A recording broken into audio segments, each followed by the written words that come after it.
Okay, well, I'm sorry. I have to break it to you. If you're thinking about getting into watercolors, just forget it. First of all, there's the expense.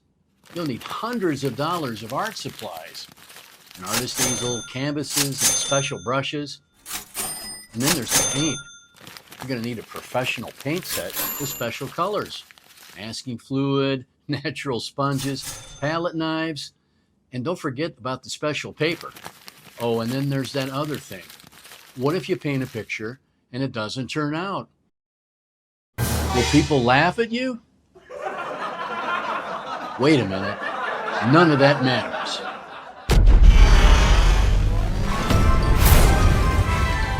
Forget about all your worries and let's do an abstract landscape painting together. So welcome back to the art room. I'm really glad you could make it today.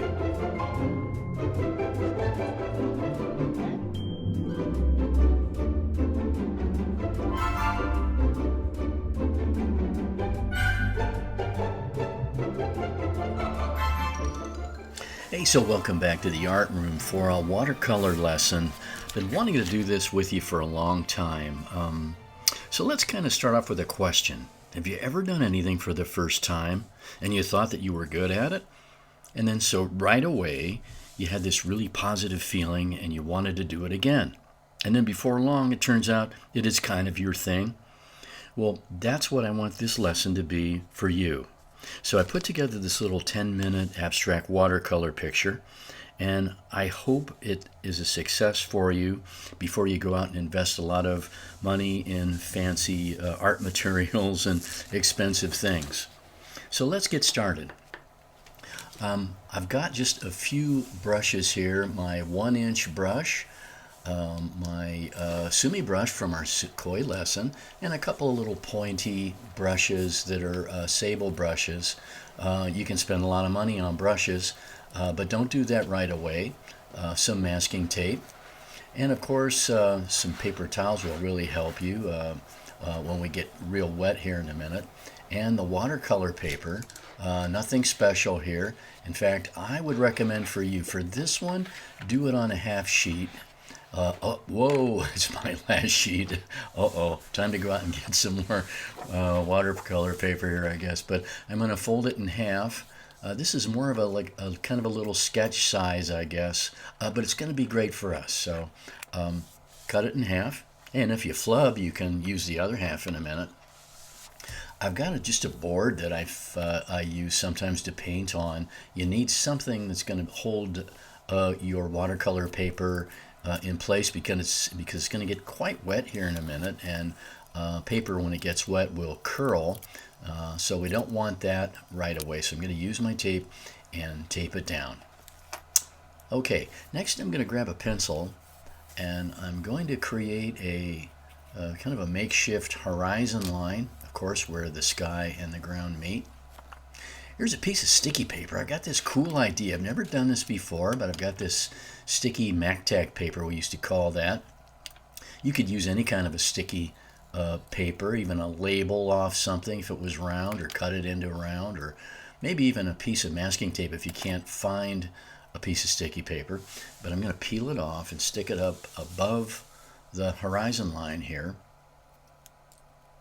And let's see, it's going to be a moon. It's going to be a big moon. It's like, what do they call that? Super moon, I guess. And just so you can see a little bit better, I'm going to indicate it with a little pencil line there, a little star thingy, so you can see it. So watercolor set. I've got my old tried and true set. You might have some you just bought from the Pat Catans or wherever you're going to get it. And my water. And let's go. So I'm just going to dip in here. And my water paint set is always a mess. I love it that way. So I'm going to get some blue violet, and I'm mixing up a little brown in there too, and nice and wet. And what I want to do is set down some shapes beneath the horizon line, most of them, and then every once in a while you can go up and just touch that horizon line. Try to keep it random. Isn't it funny how it's hard to be random? I don't know. Underneath that, I'm going to go with some brown here, a little stronger brown, and I'm going to put the brown random shapes and marks underneath my blue and let them touch and run together. Hey, next, some pure water. Did you see what I did there? I just laid down some puddles of water, and when they touch what we put on, then we're going to get these wonderful, wonderful, cool shapes and streaks that come down. All right, next I'm going to renew that blue. I'm worried it might have dried up a little bit. I want a nice wet blue at the top of my horizon line. And here I go with my 1-inch brush then. I'm going to swipe it across. Oh, that's great.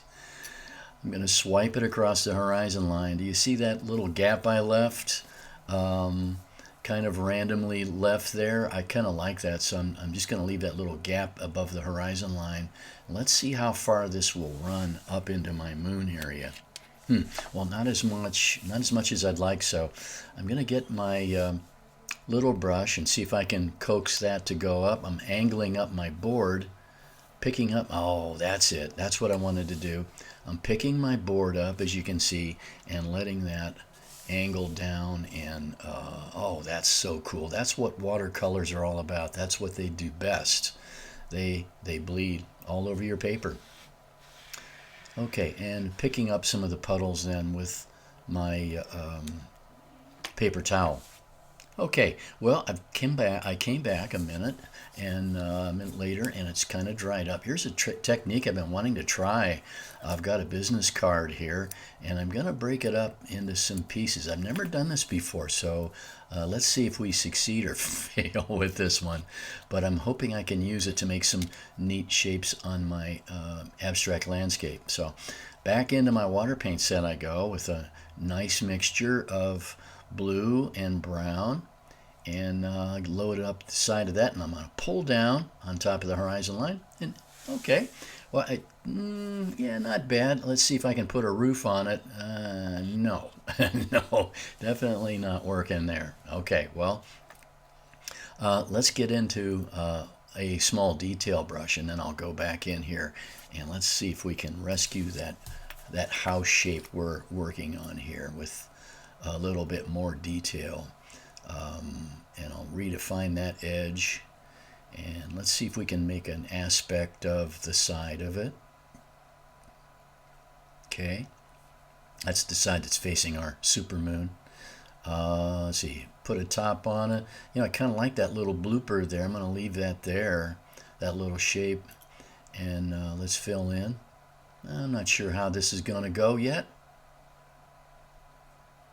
Looks okay, I guess. And let's do a little outbuilding here, as long as I've got paint on my brush. See, I kind of borrow some of that paint that's still wet and then let it go into your brush. And maybe some other details. How about a little fence or something? Okay. How about a little bit of a, yeah, okay, a little kind of a barn structure of some kind, little fence, or I'm not even sure what that is yet. But as you can see, then I decided to just fill it all in. That's the way we do it. It's sometimes you just make these decisions as you go. Okay, well, let's try something else I've been wanting to do. Let's do like a fence post.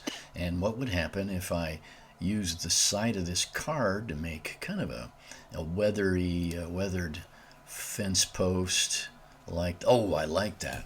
Okay, that's good. That's exactly what I wanted it to do. We'll load it up again and raise that up a little bit so we have some perspective.